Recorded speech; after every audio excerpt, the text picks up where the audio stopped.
Kumusta kanatong tanan ug maayong buntag kanatong tanan. Akong mga kaigsuonan tibok kalibutan nga diha ka ni Kristo. Ani na sab ako aron magpaambit ning hamubong sugilanon alang sa atong espirituhanong kinabuhi sa matag adlaw. Ang magbalantay sa karnero. Sa karaang panahon, ang usa ka maisog nga general sa Monmouth sa Inglaterra mao si Duke Monmouth. Apan sa usa ka dakong sangka napildi ang iyang grupo. Wala na siya laing mahimo gawas sa pagluwas na lang sa iyang kinabuhi.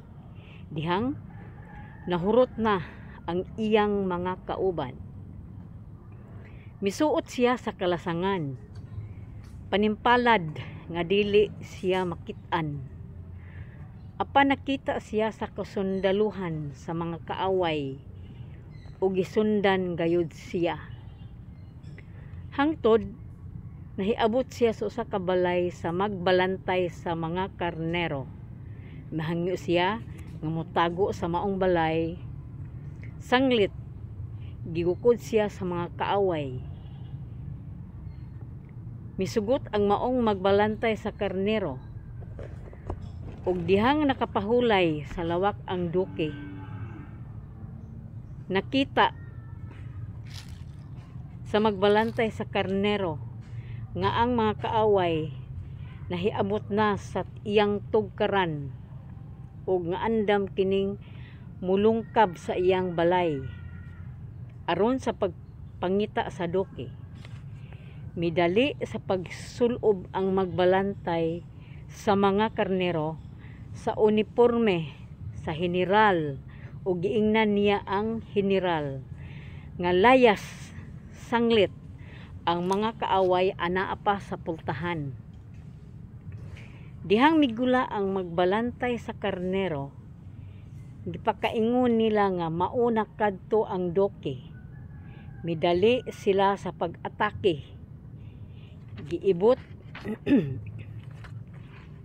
sa magbalantay sa karnero ang espada ug punyal ug giatubang niya sa dakong kaisog ang grupo sa mga sundalo.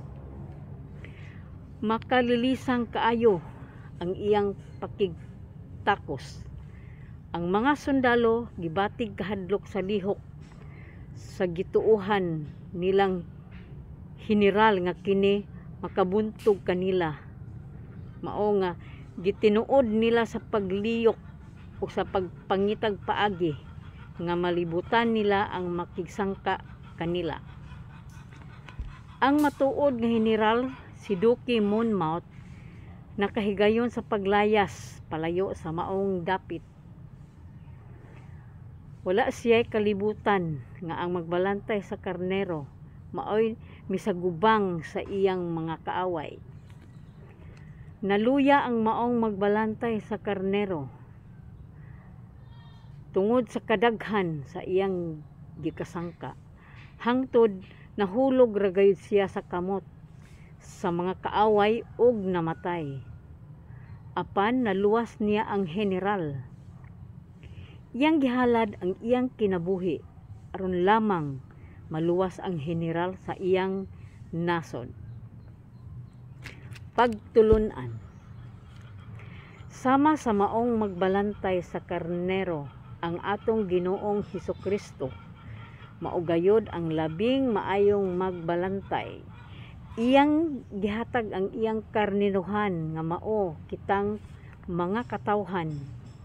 Kini mao ang timaan sa kinatas-ang kahimtang sa matuod nga gugma nga ang usa ka tawo magatugyan sa iyang kinabuhi alang sa iyang mga gihigugma.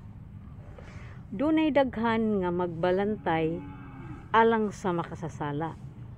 Apan kini gihimo ni Hesus kay nasayod siya sa bili sa atong pagkatao. Gihimo kita sumala sa dagway sa Dios. Og dili buot ang Dios nga dunay bisan usa nga mahulog sa impyerno kun dili nga ang tanan makadangat sa paghinulsol. Ato kining mabasa sa 2 Pedro kapitulo 3 versikulo 9. Daghang salamat.